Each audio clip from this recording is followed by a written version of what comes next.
வணக்கம், நான் பிஎன் நாகரத்னா பேசுகிறேன். இன்றைக்கி ஒரு புதுமையான ரெசிபி ஒன்று சொல்லிக் கொடுக்குறேன். எல்லாருக்கும் தெரிஞ்சது தான் அந்த பொருள். இது வந்து பாருங்க, சின்ன வெங்காயம். சின்ன வெங்காயம் வந்து எல்லாருக்கும் தெரியும், உடம்புக்கு ரொம்ப நல்லது. ஆனால் நிறைய பேருக்கு வெறும் சாம்பார் வைக்க தெரியும், தொகையில் அரைக்க தெரியும், சட்னி மாதிரி பண்ணி சாப்பிடுவாங்க. பட் அது நம்ம சாம்பார் வச்சு வெங்காய சாம்பார் வித் முருங்கைக்காய் ரொம்ப நல்லா இருக்கும், எல்லாருக்கும் பிடிக்கும். வேர்ல்டு வைடு எல்லாம் பிடிச்ச டிஷ்ஷு. இப்போ இந்த வெங்காயத்தில் நீங்கள் ரொம்ப நாளைக்கு வச்சுட்டு ஒரு தொக்கு மாதிரி, வெங்காய ஊறுகான்னு சொல்லலாம், தொக்குன்னு கூட சொல்லலாம், அதில் பண்ணி நீங்கள் ரொம்ப நாளைக்கு வீட்டில் எல்லோரும் ஒரு சாதம் சூடாக வச்சுட்டு இல்லை பிசைஞ்சு சாப்பிடலாம். சப்பாத்திக்கு தொட்டுக்கலாம், இட்லிக்கு தொட்டுக்கலாம், கையில் எடுத்துகிட்டு போகலாம். அவங்க பசங்க வந்தாலும் பண்ணி நீங்கள் கொடுத்து அனுப்பலாம். நல்லா 6 மாதம் கூட நீங்கள் வச்சு சாப்பிட்லாம். No preservation, nothing. நேச்சுரலாக எப்படி பண்ணுறதுன்னு உங்களுக்கு சொல்லிக் கொடுக்குறேன். நிறைய இன்க்ரீடியன்ஸும் இல்லை. மெயினாக உங்களுக்கு அது சின்ன வெங்காயம் தான். சின்ன வெங்காயத்தை நல்லா உரிச்சிட்டு இந்த மாதிரி க்ளீனாக வாஷ் பண்ணி க்ளீனாக வச்சுக்கணும். அப்புறம் அது பெரிய வெங்காயம். இதே தான் ரொம்ப போட முடியாது, நிறைய உரிக்க முடியாது. அதனால் அதில் இன்னும் கொஞ்சம் அரைச்சி விட்றதுக்கு வச்சுருக்கேன். எப்படி பண்ணுறதுன்னு உங்களுக்கு இப்போ சொல்லித்தரேன். அதுக்கு முன்னாடி என்னென்ன இன்க்ரீடியன்ட்ஸ்னு சொல்லிடுறேன். இப்போ பாருங்கள், இது சின்ன வெங்காயம் நல்லா உரித்து வாஷ் பண்ணி திருப்பி இன்னொரு தடவை வாஷ் பண்ணி ட்ரை பண்ணி வச்சுருக்கேன். நெக்ஸ்ட்டு பெரிய வெங்காயம் அதே மாதிரி வாஷ் பண்ணி உரித்து வச்சுருக்கேன். கருவேப்பிலை, வெல்லம், கொஞ்சோண்டு பெருங்காயம் வச்சுருக்கேன். நெக்ஸ்ட் புளி தண்ணி நல்லா கரைச்சி வச்சுருக்கோம் திக்காக. இதில் இருக்கிறது பார்த்திங்களன்னா பாருங்கள், chilli powder, red chilli powder, Kashmiri chilli powder, அப்புறம் கடுகு, வெந்தயம், உப்பு, மஞ்சப்பொடி, நல்லெண்ணெய். எப்போவுமே இந்த மாதிரி டிஷ்க்கெல்லாம் நல்லெண்ணெய் தான் யூஸ் பண்ணணும். எந்த நல்லெண்ணெய் நீங்கள் பிராண்டட் யூஸ் பண்ணுறீங்களோ அதை நீங்கள் யூஸ் பண்ணிக்கலாம். இப்போ எப்படி பண்ணுறதுன்னு உங்களுக்கு சொல்லித்தரேன். இப்போ பாருங்கள், எப்படி அது ஃபஸ்ட்டு ஆரம்பிக்கிறது எப்படி பண்ணுறதுன்னு உங்களுக்கு சொல்லிக் கொடுக்குறேன். இந்த மாதிரி நல்லா பாண்ட்லி ட்ரையாக இருக்கணும். இது இரும்பு பாண்ட்லி. நீங்கள் எல்லாமே இரும்பு பாண்டியில் பண்ணி பழகிக்கோங்க. பழகிட்டேன்னா ரொம்ப நல்லது. உங்களுக்கு ஹெல்த் பெனிஃபிட்ஸ் ஜாஸ்தி. அயன் கண்டென்ட் நீங்கள் பாட்டு சாப்பிடும்போது சேரும் உடம்புக்கு. ஸோ இந்த மாதிரி ட்ரையாக இருக்கணும்.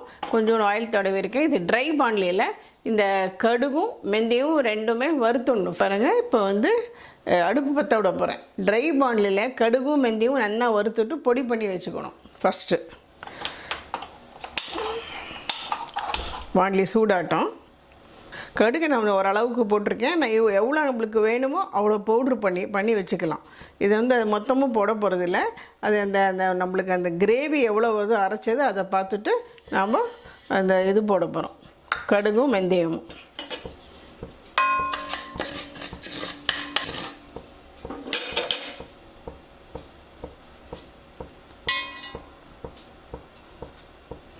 இப்போது கொஞ்சம் நல்லா சூடாக எடுத்து இப்போ வெந்தயம் போட்டுறேன்.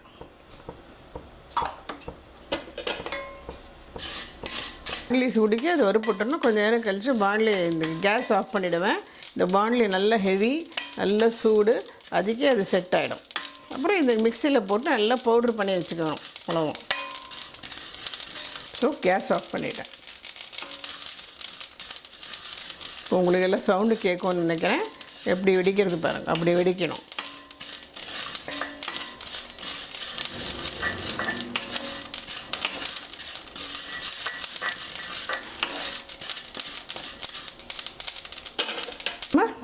இது நல்லா இப்போ பொரிஞ்செடுத்துமா.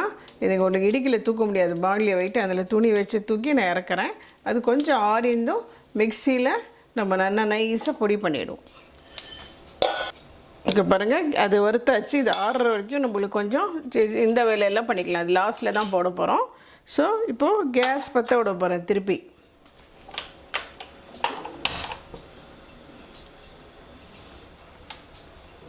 கேஸ் பாண்ட்லி சூடானதும் கொஞ்சம் எண்ணெய் விடுவோம். நல்லெண்ணெய் யூஸ் பண்ணுங்கள். இப்போ பாருங்கள், எண்ணெய் கொஞ்சம் விட போகிறேன். நல்லெண்ணெய்ங்க. நல்லெண்ணெய் நீங்கள் எந்த பிராண்ட் எண்ணெய் யூஸ் பண்ணுறீங்களோ அது யூஸ் பண்ணலாம். சக்கில் ஆட்டினெய் எப்போவுமே நல்லாயிருக்கும், அது யூஸ் பண்ணிக்கோங்க. கொஞ்சம் சூடாட்டும்.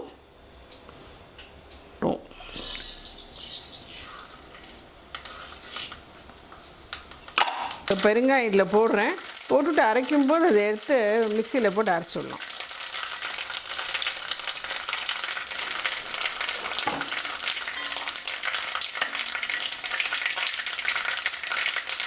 கேஸ் கடுகு நல்லா வெடிச்சிருக்குமா. இப்போ நம்ம நெக்ஸ்ட்டு அதில் வெங்காயம் போடணும்.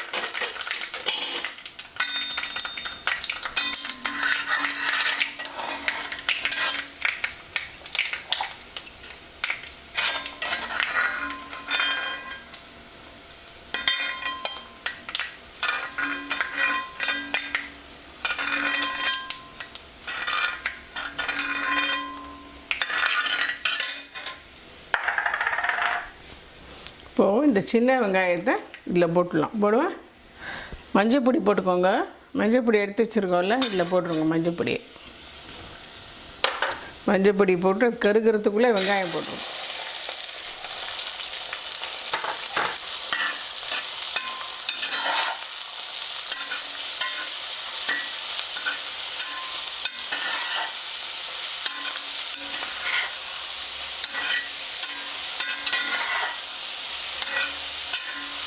கருவேப்பிலை, பெருங்காயம் ரெண்டையும் கொஞ்சம் மிக்ஸி ஜாரில் போட்டு அரைச்சின்னு விடலாம்.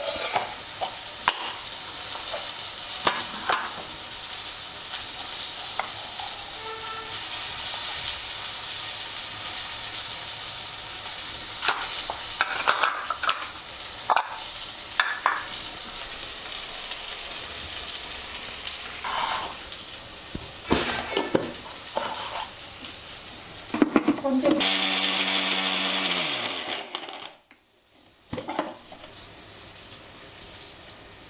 தண்ணி சேர்க்காமல் அரைக்கணும். எதுலேயுமே தண்ணி சேர்க்கலாமா?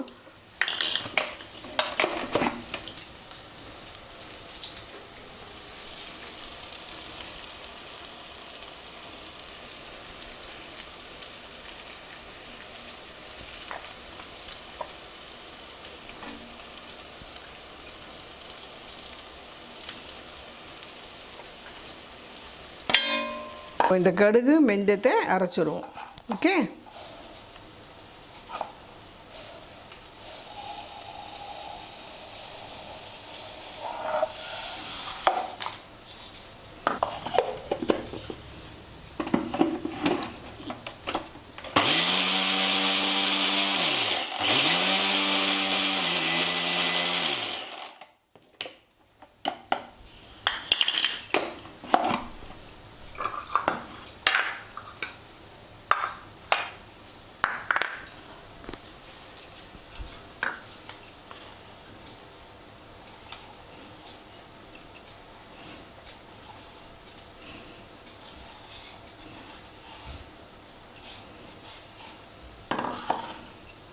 இந்த பெரிய வெங்காயம் கட் பண்ணி பீஸாக கட் பண்ணி வச்சுருக்கோம்ல, இதை வந்து நல்ல ஒரு 2 கிரைண்ட் நல்லா நைஸாக அரைக்கிற மாதிரி பண்ணிவிடுவோம்.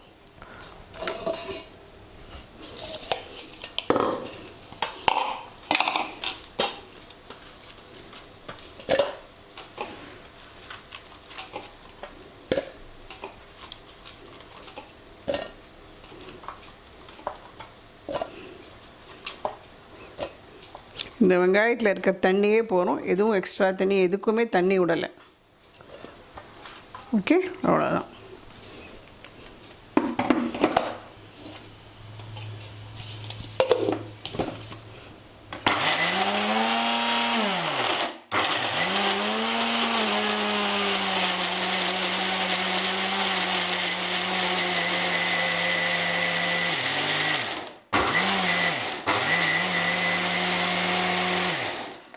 அவ்வளோதான். சரிங்களா? நைஸாக அரைச்சிடுத்து.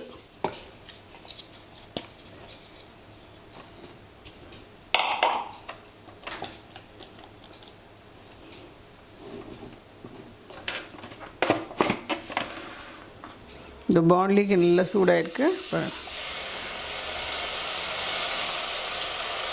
இது பேஸு, அந்த ஆனியனுக்கு இது பேஸ். சின்ன வெங்காயம் பண்ணியிருக்கோம் இல்லையா, அதுக்கு சின்ன வெங்காயம் கூட அரைக்கலாம். பட் அவ்வளோ வெங்காயம் உரிக்கிறது ரொம்ப கஷ்டம். அதில் ரெண்டுத்தையும் மிக்ஸ் பண்ணி நீங்கள் போடலாம்.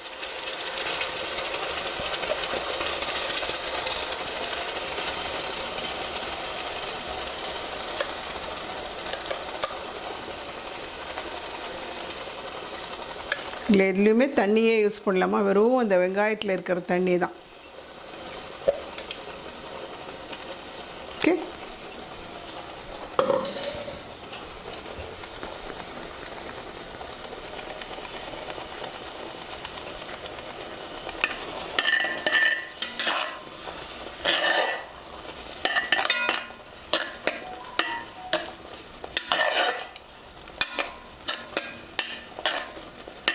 ரெட் சில்லி பவுடர், காரப்பொடி, பிளெயின்,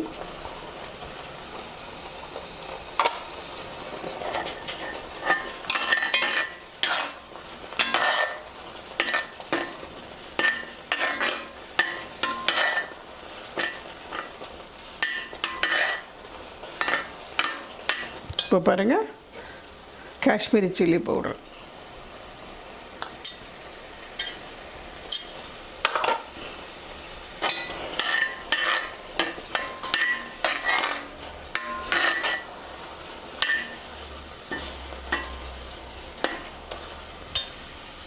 இப்போது உப்பு போட்டுருங்க. உப்பு எடுத்து வச்சோம் இல்லையா, இந்த உப்பு போட்டுடலாம். நல்லா இது என்ன காரம் இருக்கிறதுனால இது நல்ல உப்பு நிறைய போட்டால் கூட ஒன்றும் இல்லைம்மா, இது ஊறுகாய் மாதிரி நிறைய நாளைக்கு வச்சுக்கலாம். நம்ம இது கொதிக்கும் போது இந்த புளி தண்ணியை இதில் விட்டுடலாம். புளி தண்ணி வச்சுருக்கோம் இல்லையா, இதை வெள்ளத்தை இதில் போட்டுருங்க. இப்போ புளி தண்ணி விட்டுடலாம். இல்லை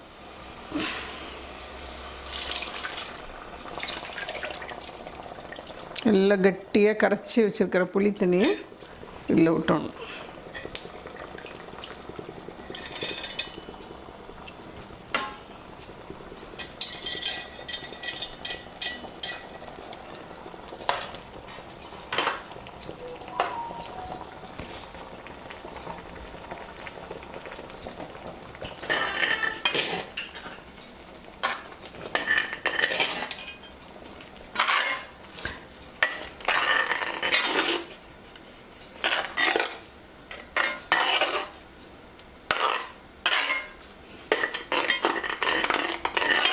நல்லா கொதி வரணும்.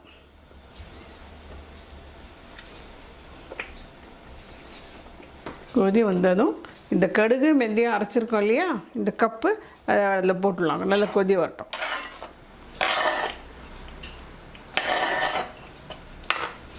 உங்களுக்கு தேவைன்னா இன்னும் கொஞ்சம் உப்பு கூட போட்டுக்கலாம். இன்னும் காரமாக இருக்குதுன்னு ஒரு ஃபீலிங் இருந்தது, இன்னும் கொஞ்சம் எனக்கு உப்பு போட்டுடலாம்.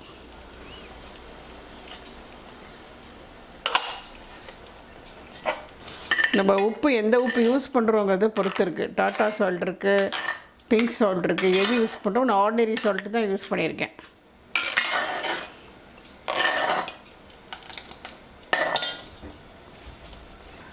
இந்த பாக்கி இருக்கிற நல்லெண்ணெய் இருக்குது இல்லையா, அதையும் கொஞ்சம் நல்லா விட்டுருவோம். எண்ணெய் இருந்தால் ஊறுகாய் மாதிரி தானே, தொக்கு ஊறுகாய் மாதிரி தான் இருக்கும். அதில் நிறைய நாளைக்கு நீங்கள் வச்சுட்டு சாப்பிட்லாம். ஒன்றும் பிரச்சனை. நல்லெண்ணெய் உடம்புக்கு நல்லது, ஒன்றும் பிரச்சனையே வராது. உங்களுக்கு வெங்காயம், சின்ன வெங்காயம் உடம்புக்கு அவ்வளோ எல்லாருமே சாப்பிட்லாம், உடம்புக்கு ரொம்ப நல்லது. இப்போ பாருங்கள், இப்போ நல்லா கொதி வந்துடுத்து.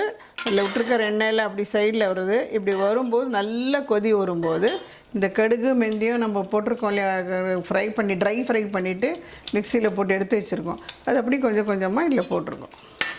இதெல்லாம் நல்ல ப்ரிசர்வேஷன், டேஸ்ட்டு கொடுக்கும். கடுகு ரொம்ப நல்லது, வெந்தயமும் ரொம்ப நல்லது. ப்ரெட்டுக்கெல்லாம் சொட்டுன்னு சாப்பிட்லாம், நல்லாயிருக்கும். இப்போ பாருங்கள் எப்படி கொதிக்கிறது பார்த்தீங்களா, பபிள்ஸாக கொஞ்சம் தூரக்காக நின்று கலருங்க. ஏன்னா கையில் எல்லாம் படம், அப்புறம் கை கொஞ்சம் எரியும், உங்களுக்கு சூடாக இருக்குல்ல, அதனால் கஷ்டமாக இருக்கும். அதில் கொஞ்சம் தூரக்கு நீள கரண்டி வச்சுக்கோங்க. நல்லா கலரி விட்டுட்டு சிம்மில் வச்சுட்டு இந்த வெங்காயத்தை அதில் போட்டுருங்க. சின்ன வெங்காயம் நம்ம இது பண்ணி வச்சுருக்கோம்ல எண்ணெயில், அதை எடுத்து இதில் போட்டுருங்க. அப்படி பழப்பழான்னு தெரியும் உங்களுக்கு. பாட்டிலில் ரொப்பினீங்கன்னா அது நல்லா தெரியும்.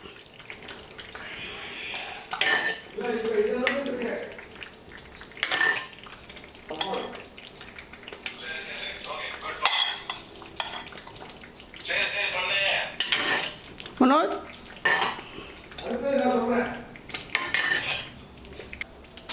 இப்படி பண்ணி இப்படி எடுத்து பார்த்தா எப்படி சின்ன பழப்பழான்னு தெரியறதா, அதுதான் அப்படி தெரியணும். அதுக்கு தான் அது ஃபஸ்ட்டு வறுத்து தனியாக வச்சு விட்றது. நல்லா பிசைஞ்சு சாப்பிட்லாம், ரொம்ப நல்லா இருக்கும். எவ்வளோக்கு எவ்வளோ எண்ணெய் மேலே நிற்கிறதோ அவ்வளோ நல்லா ப்ரிசர்வேஷன், அது கெடாமல் இருக்கும். ஓகேம்மா, நான் ஆஃப் பண்ணிடுறேன். இந்த பாண்ட்லி சூடிக்கு அது நல்லா கொதிக்கும். கொதிச்சுட்டு சைட்லலாம் எண்ணெய் வருது பாருங்கள், அப்படி அதுதான் வரணும்.